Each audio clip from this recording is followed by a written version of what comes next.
point running after money at that stage. It's always best to just see what work you're getting, because money will eventually come in if you have the right set of knowledge, like which you have gained, and that's your asset at the end of the day.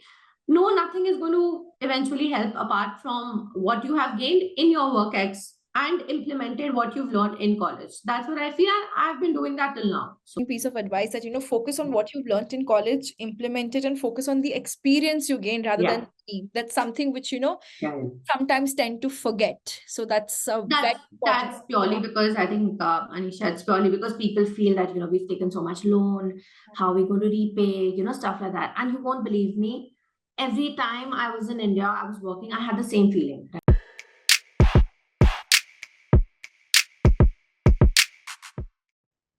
Hi everyone, welcome on board. This is Anisha here in conversation with Shradha here, who's joining us from Ireland. So we've woken her up on a weekend to trouble and share her journey and insights with all of you.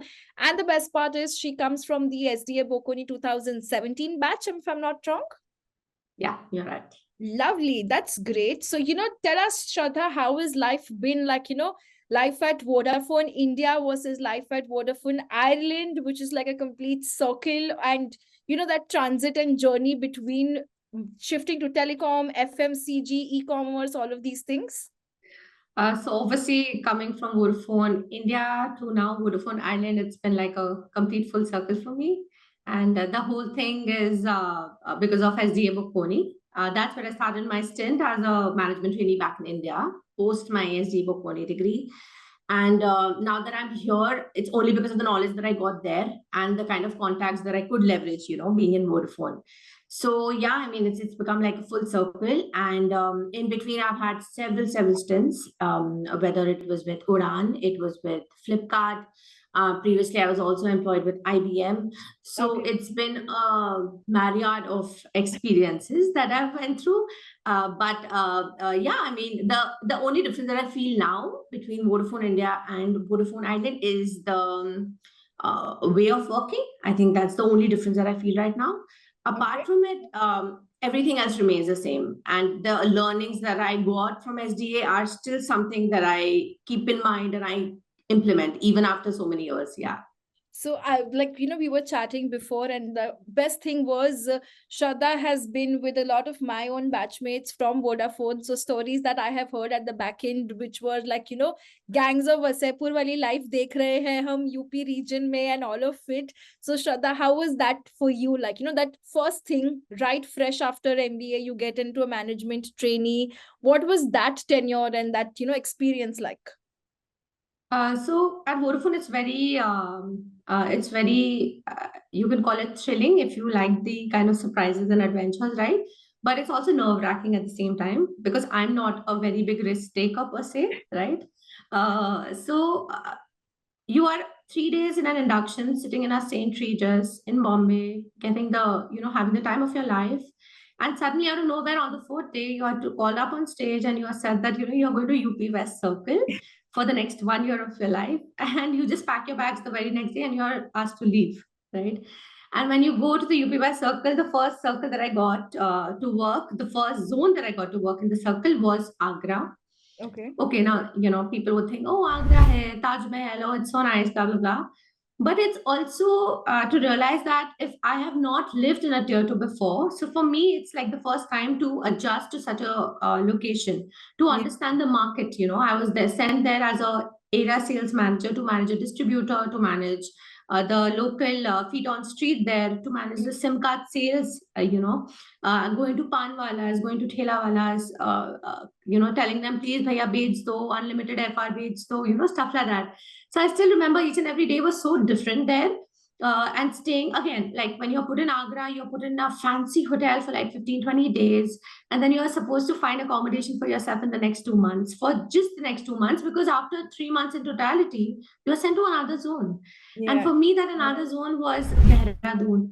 Again, people were like, oh, it's Dehradun, it's so beautiful, you would love to go there and so on. But you also have to realize that in Dehradun, since it's a mountain area, right, there is difficulty in commuting if you don't have your own vehicles, if you don't have your own groups to survive there, right? So if you're a social person, if you like going out after 6 o'clock in the evening, it gets a little difficult to So, manage. I mean, you were in from Mumbai, raised, which is there here. So, I was recently in Dehradun. Oh, it was supremely chilly for me. How do you learn to deal with that cold winters and 5 degrees when you're not used to that? I'm sure you would have also had that kind of up and down with Agra temperatures and all of this as well.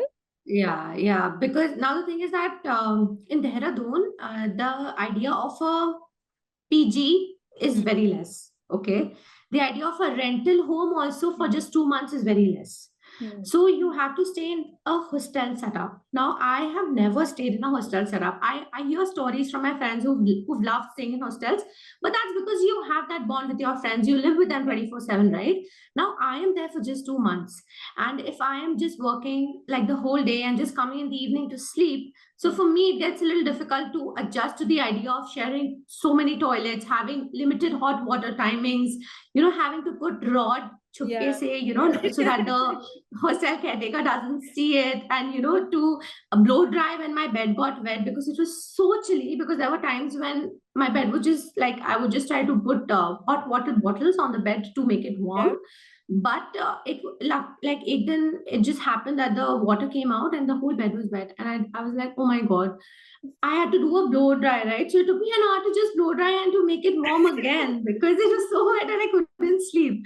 So obviously you have to buy like a rod again, you have to buy things which you never thought you would need. But the only good thing in all of this is Vodafone gave me a good, comfortable journey, in the sense that they were not restrict in giving me a big car because I had so much stuff to take between zones. They were not restrict in giving me the best hotel because I had issues in finding accommodation. They would extend my stay and so on, just because I'm a girl, right? So definitely that gangs of Wasseypur feeling you will get, because during my stints, I did go to Meerut, I went to Saharanpur, I went to a local person's wedding in Saharanpur. I saw how people enjoy the weddings, the mujras, the drinks. I actually literally saw all of that, So it does give you a very different icky feeling if you're not comfortable with it, right? Like, or if you've never been in such a situation, which I didn't. But for me, it was also a first. So it was an experience, right? I'm talking about it today. Yes. So, it kind of also makes you a little much more mature and open to a lot of other things because you've seen a different side of it right now. So, from that background, how did you have the journey paving your way right back to Ireland? Okay, so after Vodafone, I joined Udaan. So I decided to transition from telecom to e-commerce. Okay. So a lot of people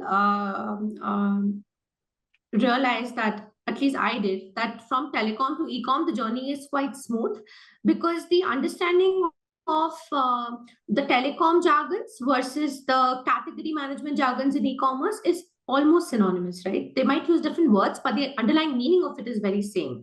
So if you do read up on e-commerce and the companies that offer different roles, and you are currently in a FMCG or a telecom industry company, it's easier to transition. So that's what I started doing, because I was a little tired of the telecom industry, you can say, because at that point in time, we were also merging with Idea, right? So it was a lot of work. I had already traveled a lot of stints, and I wanted to have like more like a sorted little bit of office job involved, right? And then I decided to take up Udaan because it was a growing startup at that point in time. But again, the whole idea and mentality of starting something from scratch came in, and I joined in as a category manager for apparels.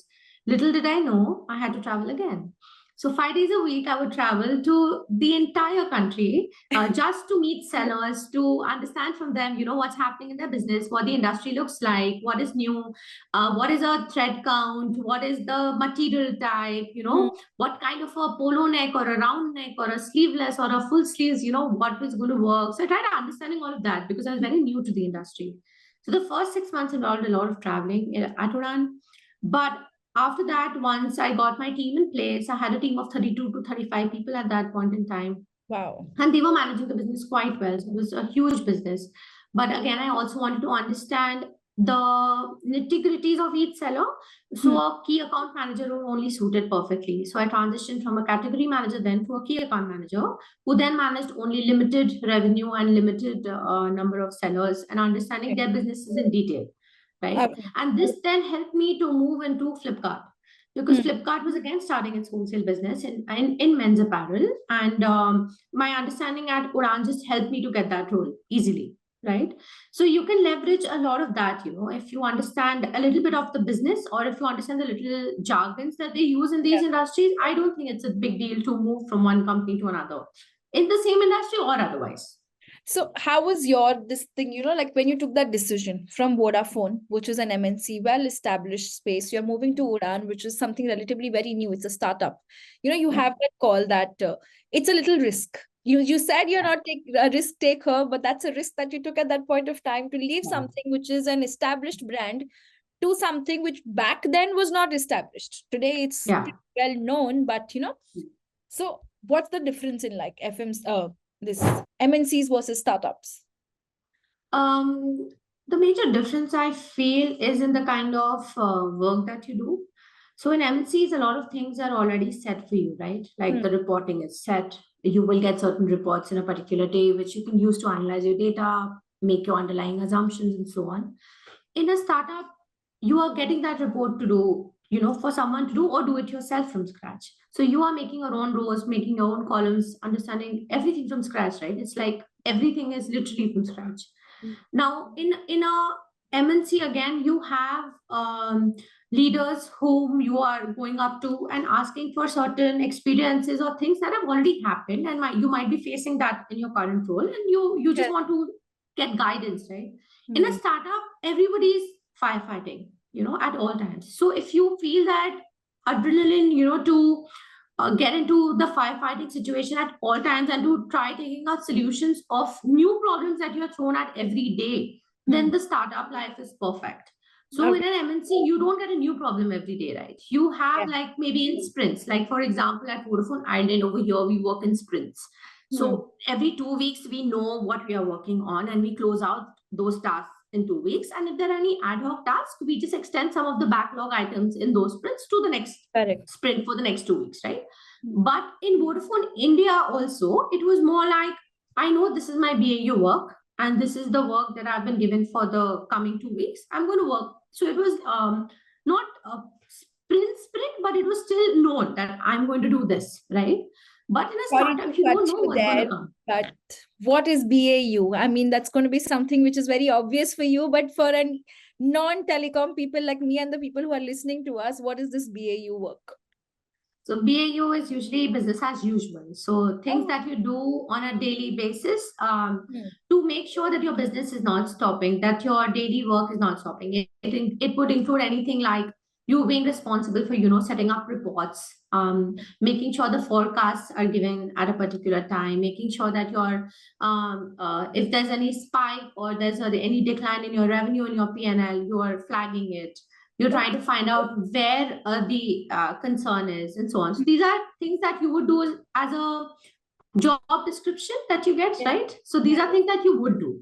But in a startup, nothing is as per job description. No, nothing. It's every day. It's something new. It's something interesting. But it just helps you to never get bored of it. Like you don't get bored in a startup. You would never get bored in a startup. You would always feel the next day is a new day. Yeah. So that's the difference. Lovely. So you got all of that excitement and, that freedom to set things up.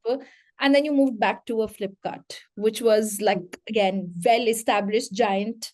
And, so was that a difficult challenge, or was it because that's a new segment they were launching? It was as good as working in a startup. Yeah, so since it was a new segment altogether, it was Flipkart Wholesale. It was as good as Udan, very from the scratch. But I just went back 2 years back. So in Udan, if I established something in 2 years, in Flipkart, I was doing exactly the same that I did 2 years back in Udan, right? So, but the best part about Flipkart was that because you are in a very big company and then there are multiple divisions to it, you can then move. So if I've done my role, I've set up something, I can now decide to move on. There's no like a compulsion that you have to stay in a particular role for this duration. It's there, but if you know the right things, you know the right people, you can move in internally, right? So I then decided to move to B2C instead of B2B, because why not leverage the fact that, you're in a Flipkart per se, right? Yeah. So then I decided to just move to B2C and take up a different category and not do apparels anymore. So then I was at men's sports footwear.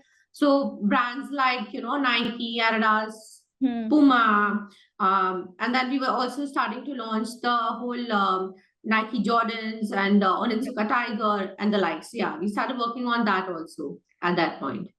Lovely. So you did all of that exciting things and you moved to Ireland. What made you shift out of India? So my partner, he works for Microsoft. He's a senior software engineer over here, and he decided to move to Ireland, and I just followed. I just was a very happy dependent visa person, happily moving to Ireland. But when I came here, I did continue working with Flipkart for a good 2.5 months remotely. And post that, I got a role here at Vodafone Ireland. So I'm working currently as a commercial manager. So what I do currently is I work with the fixed broadband and TV team. So anything related to the P&L management of Vodafone Ireland's broadband lines, TV lines, super Wi-Fi, all of those devices, and anything to do with forecasting, how the sales looks like. So basically the flip side of where I've been. So I've always taken targets. I've always taken, done the sales bit and marketed the bit. But now I'm on the other side of things where I see how the targets are done, what the forecast looks like, how much money is going to come in, what is the burn going to look like. So it's absolutely different now. Lovely. What would you choose? Working in Ireland versus working in India? What is your choice? Oh, that's a very difficult question. India has its own comfort, to be very frank. It's a beautiful country, and now that you're out of it, you realize there are a lot of little things that you miss. Being away from home. Family is just one aspect, but the kind of comfort and the kind of warmth and empathy that you get from people is very different in India than here. The only difference I feel when it comes to work culture, I feel over here it's much more comfortable because we work 5 days a week. We don't work weekends. Every month on a Monday, on one of the Mondays we have off. We are looking at eventually moving towards a 4-day work week. Wow. And then we go to office just like once or twice a week. You don't have to go every day. And all of this is on your offer letter, right? Okay. That you don't come to office more than 2 days a week. And then you start your work at 9ish in the day and you get over by 4:30. You are not obliged or asked to reply to anybody beyond that. You are not expected to work on weekends at all, no matter what. No one will call you, text you, message you, nothing. If you're on annual leave, sick leave, whatever leave, like. So that kind of respect and that kind of personal life, work-life balance sort of a thing is very different here. However, the kind of breaks we take back in India, right, during the work hours. 1 hour chai break chale gaye, 1 ghanta sutta break chale gaye, all of that is very different. You don't do that here. Over here, you just go for lunch for like half an hour and that's it. And maybe coffee for like 5 minutes, 10 minutes, and then you're sitting in your desk and having coffee. That's it. So that, if you compensate all of that, there's no complaining. But for now, I think I would prefer this. I don't know about the future, but for now, yeah, I would like to work here. Lovely. That's nice. So all the people who are listening to us would be like, I want to go to Ireland and work. I don't want a placement in India. But I'm sure you would agree that, the first year, the grind that you go through with multiple stints, multiple cities, it makes you rock solid. Now you throw anything at me and I can do it. Yeah, absolutely. I mean, had I not gotten that experience from Vodafone in India as a management trainee, or from any of the FMCG giants, or from any startup for that matter, it doesn't matter where I was at that point in time. All that mattered was for me, because I was so energetic. I was so excited to get into things. And you should be like that. You need to have that mentality and that attitude when you're just out of college, to be acceptive of anything and everything that's been thrown at you, because it's only making you learn a lot of new things every day and it's making you mature for the eventual bigger roles in the future. That's what I feel. There's no point running after money at that stage. it's always best to just see what work you're getting, because money will eventually come in if you have the right set of knowledge, like which you have gained, and that's your asset at the end of the day. No, nothing is going to eventually help apart from what you have gained in your work ex and implemented what you've learned in college. That's what I feel, and I've been doing that till now. So Lovely. I think that's an amazing piece of advice that, focus on what you've learned in college, implement it, and focus on the experience you gain rather than that's something which, sometimes tend to forget. So that's a very important. That's purely because I think, Anisha, it's purely because people feel that, we've taken so much loan, how are we going to repay, stuff like that. And you won't believe me, every time I was in India, I was working, I had the same feeling, right? Even if I'm getting so much money, why can't I pay my loans faster? I don't want debts in my head, because we've been ingrained with that, it's in the mentality. But now that I'm here, I just finished my education loan last week. It's been what, 5 months of me working, right? How? Because I know I have my money with me, and I know I don't have to pay any more loans. You know what I mean? It will come. It will come eventually. But my thought at that point, I understand it was the same. But I feel now it was worthless. It was not worth the time to think about, spending money. Oh my God, I'm spending so much. Oh my God, what if I don't get the ROI? These thoughts are baseless. It will come. It will just come. I don't know how. You manifest it, you don't, I don't know. But it will come. It just comes.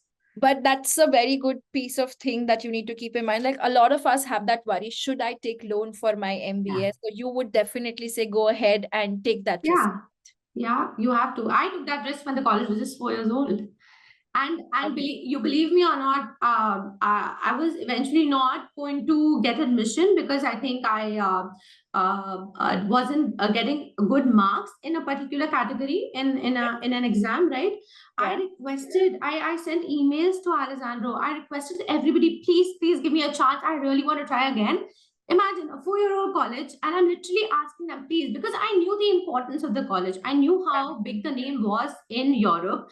I knew in the United Nations how recognized the college was. And I also knew that I might not at that point in time afford going to Bocconi, Milan, and study my 2 years. I couldn't afford it at that point in time.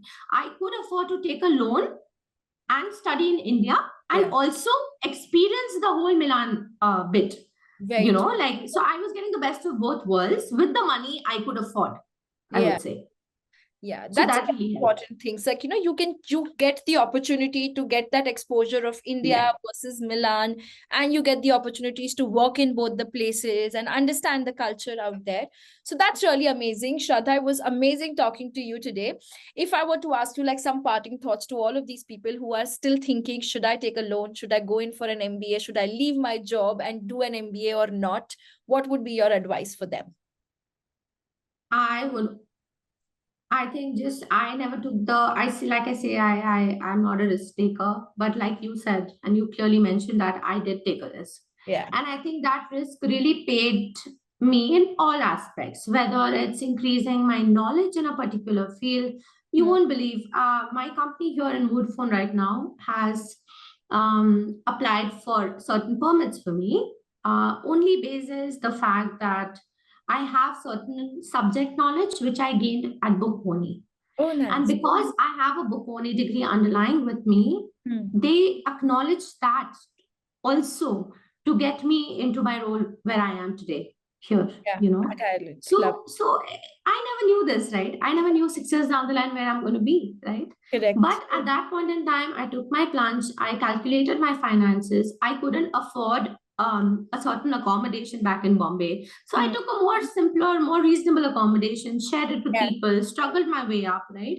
I did not expect Vodafone to happen. I did not expect a high-ending job to happen. But I know my friends from my batch who also got jobs which were not as high-paying. But to see them today, you cannot say that because they are at much better positions than I am. And I'm very happy about that. Like, I'm very happy about where I am, and I'm very happy about them. But, if they would have also thought the same at that point in time that, I'm not getting my ROI and stuff, they wouldn't be where they are today, right? Correct. So if you see anybody from my batch, everybody took the plunge, right? To be in a 4-year-old college, to grow from there. And we're all doing really, really well. That's what, So I'm that's very happy for all of us. Yeah. lovely. So essentially, that's what matters. How you work ahead post the college, how do you use Yeah, your absolutely. learnings 5 years down the line, where you start, all of you guys are going to excel and, do well. That's where your learnings I would be. think that's very, very important. You have to take a decision. You have to, because decision making is one of the things that you learn in the Yeah, college also, right? It's yeah, one of the subjects that we do learn, right?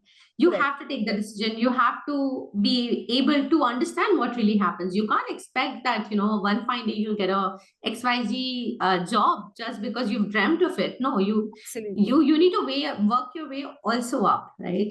if Yeah. if you want the universe to give you things, you also have to give back, right? It's as simple. It's like a give and take. Lovely. That was so amazing. Thank you so much, Shraddha, for taking time for us on a Yeah. weekend morning. And we would love to keep hearing more from you. And for all the people who are listening to us, drop in the comment section if you would like to ask any more questions to Shraddha, me, about the life choices, decisions to make, whether to take a loan, should I shift from an MNC to a startup, different career aspects. And we'll be here to guide you, not just now, but also further ahead in your career. So thank you so much. Thanks, Shraddha, once again. It was Thanks. speaking to you. Bye.